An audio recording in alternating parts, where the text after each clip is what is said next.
ಎಲ್ರಿಗೂ ನಮಸ್ಕಾರ. ನಾನು Veena Ramesh. Welcome to my YouTube channel. ಹಾಗೆ ಇದು ಸೋಮವಾರದ ವ್ಲಾಗ್ ಆಗಿದೆ. ಸೊ ತರಕಾರಿಗಳನ್ನೆಲ್ಲ ತೊಗೊಂಡು ಬಂದಿದ್ದೆ, ಅದನ್ನು ಜೋಡಿಸಿಡೋಣ ಅಂತ ಇಡ್ತಾ ಇದ್ದೀನಿ. ಹಾಗೆ ತರಕಾರಿಗಳನ್ನೆಲ್ಲ ತಂದ ತಕ್ಷಣ ಫ್ರಿಜ್ಜಿಗೆ ಜೋಡಿಸಿಟ್ಬಿಡೋಣ ಫಸ್ಟು, ಆಮೇಲೆ ಬೇಕಾದ್ರೆ ಅಡುಗೆ ಮಾಡ್ಕೊಂಡ್ರಾಗುತ್ತೆ ಅಂತ ಹೇಳಿಬಿಟ್ಟು ತಂದ ತಕ್ಷಣವೇ ಜೋಡಿಸಿಡ್ತಾ ಇದ್ದೀನಿ. ಯಾಕಂದರೆ ಇಲ್ಲಿ ಪಾಂಡಿಚೇರಿಲಿ ಬಿಸಿಲು ಜಾಸ್ತಿ ಇವಾಗ ಏಪ್ರಿಲ್ ಟೈಮಲ್ಲಿ ಮತ್ತು ಮಾರ್ಚ್ ಟೈಮಲ್ಲಿ ತುಂಬ ಬಿಸಿಲು ಬರುತ್ತೆ. ಸೊ ಹಾಗೆ ಹೊರಗಡೆ ಇಟ್ಟು ಕೆಲಸ ಎಲ್ಲ ಮುಗಿಸ್ಬಿಟ್ಟು ಇಟ್ಕೊಳ್ಳೋಣ ಅಂದರೆ ಒಂಥರ ಬಾಡೋದಂಗೆ ಆಗಿರುತ್ತೆ ತರಕಾರಿ ಎಲ್ಲ. ಸೊ ಹಾಗಾಗಿ ಫ್ರಿಜ್ಜಲ್ಲಿ ಇಟ್ಟರೆ ಸ್ವಲ್ಪ ಫ್ರೆಶ್ ಆಗಿರುತ್ತೆ ಅಂತ ಹೇಳಿಬಿಟ್ಟು ಎಲ್ಲನೂ ಅವಾಗವಾಗಲೇ ಜೋಡಿಸಿಡ್ತಾ ಇದ್ದೆ. ಹಾಗೆ ಎಲ್ಲರೂ ಕೂಡ ಯುಗಾದಿ ಹಬ್ಬದ ಕ್ಲೀನಿಂಗ್ನ ಮುಗಿಸ್ಕೊಂಡಿದ್ದೀರಾ ಅಂತ ಅಂದ್ಕೊಳ್ತೀನಿ. ಯಾಕಂದರೆ ಇನ್ನೊಂದೆರಡು ಮೂರು ದಿನದಲ್ಲಿ ಯುಗಾದಿ ಹಬ್ಬ ಇದೆಯಲ್ವಾ. ಸೊ ಹಾಗಾಗಿ ನಾನು ಕೂಡ ಎಲ್ಲ ಕ್ಲೀನಿಂಗ್ ಮುಗಿಸಿದ್ದೀನಿ.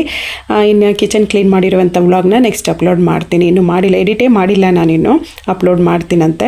ಸೊ ಹಾಗೆ ನಾನು ನುಗ್ಗೆಕಾಯಿಗಳನ್ನು ತಂದಾಗ ಈ ರೀತಿ ಕಟ್ ಮಾಡಿ ಇಟ್ಕೊಳ್ತೀನಿ. ಮುಂಚೆ ಏನು ಮಾಡ್ತಾ ಇದ್ದೆ ಅಂತ ಅಂದರೆ ಒಂದು ಕಾಟನ್ ಬಟ್ಟೆಯಲ್ಲಿ ಸುತ್ತಿಡ್ತಾ ಇದ್ದೆ. ಯಾಕಂದರೆ ಫ್ರಿಜ್ಜಲ್ಲಿ ಹಾಗೆ ನುಗ್ಗೆಕಾಯಿನ ಇಟ್ಟರೆ ಏನಾಗುತ್ತೆ ಅಂದರೆ ಬಾಡೋದಂಗೆ ಆಗೋಗ್ಬಿಡುತ್ತೆ ಮತ್ತು ಸ್ವಲ್ಪ ಕಹಿ ಬರುತ್ತೆ, ತಿನ್ನೋಕ್ಕಾಗೋದಿಲ್ಲ. ಸೊ ಹಾಗಾಗಿ ಈ ರೀತಿ ಕಟ್ ಮಾಡಿ ಇಡ್ತಾ ಇದ್ದೀನಿ. ಮೇಯ್ನ್ ಈ ರೀತಿ ಕಟ್ ಮಾಡಿಡೋದು ಏನು ಕಾರಣ ಅಂತ ಅಂದರೆ ಒಳಗಡೆ ಹುಳಗಳಿದ್ರೂ ಗೊತ್ತಾಗ್ಬಿಡುತ್ತೆ. ಮುಂಚೆನೇ ಕಟ್ ಮಾಡಿ ಇಟ್ಬಿಡ್ತೀನಿ. ಇಲ್ಲ ಅಂತ ಅಂದರೆ ಅಡುಗೆ ಮಾಡಬೇಕಾದ್ರೆ ಕಟ್ ಮಾಡ್ಕೊಬೋದು. ಹೇಗಿದ್ದರೂ ನಾನು ಒಂದೆರಡು ದಿನ ಆದಮೇಲೆ ಕಟ್ ಮಾಡ್ಕೊಳ್ಳೋದ್ರಿಂದ ದಿನಕ್ಕೆ ಒಂದೆರಡು ಎಡೆ ನುಗ್ಗೆಕಾಯಿ ಹಾಕ್ಕೊಂಡು ಸಾಂಬಾರು ಮಾಡ್ತೀನಿ. ಜಾಸ್ತಿ ಇಷ್ಟೊಂದೆಲ್ಲ ಒಂದೇ ದಿನ ತಿನ್ನೋಕ್ಕಾಗೋದಿಲ್ಲ. ಒಂದೆರಡು ಹಾಕಿದ್ರೂ ಒಂದು 10 ಪೀಸ್ ಬರುತ್ತೆ ಚಿಕ್ಕ ಚಿಕ್ಕದಾಗಿ ಕಟ್ ಮಾಡಿದ್ರೂ ಅಲ್ವಾ. ಸೊ ಹಾಗಾಗಿ ಕಟ್ ಮಾಡಿ ಇಟ್ಬಿಡ್ತೀನಿ. ಒಂದು ಹುಳ ಸೇರ್ಕಂತು ಅಂದರೆ ಫುಲ್ ಎಲ್ಲ ತರಕಾರಿ. ಇದ್ರ ಬಗ್ಗೆ ಎಕ್ಸ್ಪೀರಿಯನ್ಸ್ ಇದೆ. ಸೊ ಏನು ಕೇಳ್ತಾ ಇದ್ದೀನಿ ಅಂದರೆ ಬೇಳೆ ಸಾಂಬಾರು ಮಾಡಬೇಕಾದ್ರೆ ಒಂದು ಟೊಮೊಟೊನ ನಾನು ಕಟ್ ಮಾಡ್ದೇ ಒಂದು ಟೊಮೊಟೊ ಫುಲ್ ಏನಿರುತ್ತೆ ಅದನ್ನು ಹಾಗೆ ಹಾಕಿ ವಿಷಲ್ ಹಾಕ್ಸಿದ್ದೆ.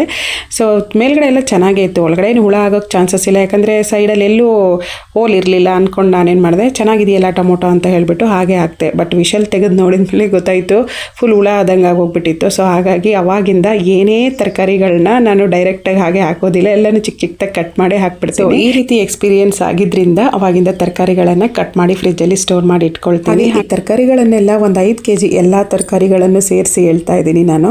ಸೊ ಒಂದು 5 kg ತರಕಾರಿ ತೊಗೊಂಡು ಬಂದಿದ್ದೀವಿ ಅಂದರೆ ಅದನ್ನು ನೀಟಾಗಿ ಎಲ್ಲನೂ ಕ್ಲೀನ್ ಮಾಡಿಕೊಂಡು ಫಿಲ್ಟರ್ ಮಾಡಿ ಅದರಲ್ಲಿ ಬರುವಂಥ ವೇಸ್ಟೇ 1 kg ಇರುತ್ತೆ. ಸೊ ಸಾಂಬಾರು ಸೊಪ್ಪಾಗಿರ್ಬೋದು, ಸೊಪ್ಪುಗಳಾಗಿರ್ಬೋದು, ಬೇರೆ ಬೇರೆ ತರಕಾರಿಗಳಾಗಿರ್ಬೋದು, ಅದರ ವೇಸ್ಟ್ ಮನೆ ಹತ್ರ ಸಿಂಪಲ್ ಆಗಿ ಕೆಲವೊಂದು ಗಿಡಗಳನ್ನು ಹಾಕೊಂಡಿದ್ದೀವಿ ಅಂದರೆ ಈ ತರಕಾರಿ ಸಿಪ್ಪೆಗಳೆಲ್ಲ ಒಳ್ಳೆ ಏಳು ಮಾಡಿಸಿರೋ ಗೊಬ್ಬರ ಆಗುತ್ತೆ. ಸೊ ಇದನ್ನೆಲ್ಲ ಕಸ ಅಂತ ತಗೊಂಡೋಗಿ ಡಸ್ಟ್ಬಿನಲ್ಲಿ ಹಾಕೋದ್ರಕ್ಕಿಂತ ಈ ರೀತಿ ಗಿಡಗಳ ಹತ್ರ ಹಾಕ್ಬಿಟ್ರೆ ಕಾಂಪೋಸ್ಟಾಗಿ ರೆಡಿ ಆಗುತ್ತೆ ಚೆನ್ನಾಗಿ. ಹಾಗೆ ಹೇಗಿದ್ರು ಇವಾಗ ಬಿಸಿಲು ಟೈಮ್ ಅಲ್ವಾ, ಸ್ವಲ್ಪ ಡ್ರೈ ಮಾಡು ಕೂಡ ಹಾಗೆ ಒಣಗಿಸಿ ಕೂಡ ಅದನ್ನು ಪೌಡ್ರ್ ಮಾಡಿ ಇಂಡೋರ್ ಪ್ಲಾಂಟಿಗೂ ಯೂಸ್ ಮಾಡ್ಕೊಬೋದು. ನಾನು ಒಂದೇ ಗಿಡದ ಹತ್ರ ಹಾಕೋದಿಲ್ಲ, ಹಾಗೆ ಬೇರೆ ಬೇರೆ ಗಿಡದ ಹತ್ರ ಸ್ವಲ್ಪ ಹಾಕೊಂಡು ಬರ್ತೀನಿ. ಮತ್ತು ಸಾಯಂಕಾಲ ನನಗೆ ಫ್ರೀ ಟೈಮ್ ಯಾವಾಗಿರುತ್ತೆ ಸೊ ಅಂಥ ಟೈಮಲ್ಲಿ ನಾನು ಹಾಕಿರೋ ತರಕಾರಿ ಮೇಲೆ ಸ್ವಲ್ಪ ಮಣ್ಣು ಹಾಕ್ಬಿಟ್ಟು ಬರ್ತೀನಿ, ಬೇಗ ಕಾಂಪೋಸ್ಟ್ ಆಗುತ್ತೆ. ಹಾಗೆ ಕಿಚನಲ್ಲಿ ಅಕ್ಕಿ ತೊಳೆಯೋ ನೀರು, ತರಕಾರಿ ತೊಳೆಯೋ ನೀರು ಇದನ್ನೆಲ್ಲ ಫರ್ಟಿಲೈಸರ್ ಆಗಿ ಗಿಡಗಳಿಗೆ ಯೂಸ್ ಮಾಡ್ಕೊಬಹುದು. ಸಿಂಕಲ್ ಹೊರಗಡೆಯಿಂದ ಬಂದ ತಕ್ಷಣನೇ ಕೂಲಾಗಿ ಏನಾದರೂ ಜ್ಯೂಸ್ ಕುಡಿಬೇಕಲ್ಲ ಅಂತ ಅನ್ನಿಸ್ತಾ ಇತ್ತು ನನಗೆ. ಸೊ ಅಷ್ಟು ಬಿಸಿಲಿದೆ. ಸೊ ಹಾಗೆ ನಾನು ಫಸ್ಟು ತರಕಾರಿಗಳನ್ನೆಲ್ಲ ಜೋಡಿಸಿಟ್ಬಿಟ್ಟು ಆಮೇಲೆ ಜ್ಯೂಸ್ ಮಾಡ್ಕೊಳ್ಳೋಣ ಅಂತ ಹೇಳಿ ಕಲ್ಲಂಗಡಿ ಹಣ್ಣಿನ ಜ್ಯೂಸ್ ಮಾಡ್ತಾ ಇದ್ದೀನಿ. ಇದಕ್ಕೆ ನಾನು ಯೂಸ್ ಮಾಡಿರುವಂಥದ್ದು ಚಿಕ್ಕದಾಗಿ ಕಟ್ ಮಾಡಿರೋ 2 ಪೀಸ್ ಕಲ್ಲಂಗಡಿ ಹಣ್ಣು ಯೂಸ್ ಮಾಡ್ಕೊಂಡಿದ್ದೀನಿ. 1 ಲೋಟ ಹಾಲು ತೊಗೊಂಡಿದ್ದೀನಿ. ಹಾಗೆ ಸಬ್ಜಾ ಸೀಡ್ಸ್, ಸಮ್ಮರ್ ಸೀಸನ್ ಸ್ಟಾರ್ಟ್ ಆದಮೇಲೆ ಸಬ್ಜಾ ಸೀಡ್ಸ್ ಅಂತೂ ಡೈಲಿ ಮನೆಯಲ್ಲಿ ಯಾವಾಗಲೂ ಇರುತ್ತೆ. ಸೊ ಹಾಗೆ ಶುಗರ್ ಬೇಕು ಅಂದರೆ ಆ್ಯಡ್ ಮಾಡ್ಕೊಬೋದು, ಸ್ವೀಟಾಗಿ ಕುಡಿತೀವಿ ಅನ್ನೋರು. ಸೊ ನಾನು ಸ್ವಲ್ಪ ಶುಗರ್ ಆ್ಯಡ್ ಮಾಡ್ಕೊಂಡಿದ್ದೀನಿ. ಬೆಲ್ಲದ ಪುಡಿ ಖಾಲಿ ಆಗಿತ್ತು, ಹಾಗಾಗಿ 1-2 ಸ್ಪೂನ್ ಶುಗರ್ ಆ್ಯಡ್ ಮಾಡ್ಕೊಂಡಿದ್ದೀನಿ. ಮಕ್ಕಳಿಗೆ ಬೇಡ ಅಂತ ಹೇಳಿದರು, ಸೊ ನಾನು ಒಬ್ಬಳೇ ಮಾಡ್ಕೊಂಡು ಕುಡಿದೆ. ಅವರು ಮ್ಯಾಂಗೋ ಜ್ಯೂಸ್ ಕುಡ್ಕೊಂಡ್ರು. ತುಂಬ ಚೆನ್ನಾಗಿತ್ತು. ನನಗೊಂಥರ ತಂಪು ಅಂತ ಅನ್ನಿಸ್ತು ಅದನ್ನು ಕುಡಿದ ಮೇಲೆ. ಹಾಗೆ ಈವ್ನಿಂಗು ದೇವಸ್ಥಾನಕ್ಕೆ ಹೋಗೋಣ ಅಂತ ಹೊರಟ್ವಿ. ಅದಕ್ಕಿಂತ ಮುಂಚೆ ಮನೇಲಿ ದೀಪ ಹಚ್ಬಿಟ್ಟು ಹೋಗೋಣ ಅಂತ ಮನೆ ಹತ್ರನೇ ಬಿಟ್ಟಿರುವಂಥ ಹೂಗಳನ್ನ ಕಟ್ಬಿಟ್ಟು ಫೋಟೋಗೆ ಹಾಕಿ ಮನೇಲಿ ದೀಪ ಹಚ್ಬಿಟ್ಟು ದೇವಸ್ಥಾನಕ್ಕೆ ಹೋಗೋಣ ಅಂತ ಹೊರಟ್ವಿ. ಹಾಗೆ ಇವಾಗ ದುಂಡ್ಮಲ್ಲಿಗೆ ಹೂವಿನ ಸೀಸನ್ನು. ನಮ್ಮನೆ ಗಿಡಗಳಲ್ಲಿ ಸ್ವಲ್ಪ ಹೂ ಬಿಡ್ತಾ ಇದೆ, ಅಂದರೆ ಒಂದು ಕೈ ಹಿಡಿಯುವಷ್ಟು ಬಿಡ್ತಾ ಇದೆ. ಒಳ್ಳೆ ಸ್ಮೆಲ್ ಇದೆ. ಬೆಳಗ್ಗೆ ಎದ್ದ ತಕ್ಷಣ ಬಾಗಿಲು ಓಪನ್ ಮಾಡಿದ ತಕ್ಷಣವೇ ಒಳ್ಳೆ ಗುಡ್ ಸ್ಮೆಲ್ ಬರ್ತಾ ಇರುತ್ತೆ. 1-2 ಹೂ ಇದ್ರೇ ಸಾಕು ಗಿಡದಲ್ಲಿ, ಅಷ್ಟು ಪರಿಮಳ ಆಗಿರುತ್ತೆ. ಸೊ ಹಾಗೆ ನಾವು ಈವ್ನಿಂಗ್ ದೇವಸ್ಥಾನಕ್ಕೆ ಬಂದಿದ್ವಿ. ತುಂಬ ದಿನ ಆಗಿತ್ತು ದೇವಸ್ಥಾನಕ್ಕೆ ಬಂದಿರಲಿಲ್ಲ. ಸೊ ಹಾಗಾಗಿ ಇವತ್ತು ಬಂದಿದ್ವಿ. ಕಮೆಂಟಲ್ಲಿ ಕೇಳಿದ್ರಿ ಇದು ಯಾವ ಊರು ಅಂತ ಹೇಳಿ. ನಾಗಪಟ್ಟಣ ಅನ್ನೋ ಊರು ಇದು. ಸೊ ನಾಗಪಟ್ಟಣ ಅನ್ನೋ ಊರಲ್ಲಿ ಈ ದೇವಸ್ಥಾನ ಇರುವಂಥದ್ದು. ತುಂಬ ದೊಡ್ಡ ದೇವಸ್ಥಾನ ಇದು. ಮುರುಘರ ದೇವಸ್ಥಾನ ಅಂದರೆ ಸುಬ್ರಹ್ಮಣ್ಯನ ದೇವಸ್ಥಾನ. ಹಾಗೆ ಈ ದೇವಸ್ಥಾನದ ಹೆಸರು ಸಿಕ್ಕಲ್ ಸಿಂಗಾರ ವೇಲರ್. ಸಿಕ್ಕಲ್ ಅಂದರೆ ಪ್ರಾಬ್ಲಮ್ಸ್, ತೊಂದರೆಗಳು. ಸಿಂಗಾರ ವೇಲರ್ ಅಂದರೆ ಅಲಂಕಾರ ಸುಬ್ರಹ್ಮಣ್ಯ ಅಂತ. ತುಂಬಾ ದೊಡ್ಡ ದೇವಸ್ಥಾನ, ತುಂಬ ಚೆನ್ನಾಗಿದೆ. ನಾನು ತುಂಬ ಸಲ ಬಂದಿದ್ದೀನಿ ಈ ದೇವಸ್ಥಾನಕ್ಕೆ. ಯಾರಾದರೂ ತಮಿಳ್ನಾಡು ಸೈಡ್ ಟೂರ್ ಬಂದರೆ ಈ ದೇವಸ್ಥಾನನ ನಾಗಪಟ್ಟಣ ಸೈಡ್ ಬಂದರೆ ಮಿಸ್ ಮಾಡ್ದೇ ನೋಡ್ಕೊಂಡು ಹೋಗಿ. ತುಂಬ ದೊಡ್ಡದು, ತುಂಬ ಚೆನ್ನಾಗಿದೆ, ಪ್ರಶಾಂತವಾಗಿದೆ. ಸೊ ಅಷ್ಟೇನು ರಶ್ ಇರಲ್ಲ, ಜನ ಕಮ್ಮಿ ಇರ್ತಾರೆ.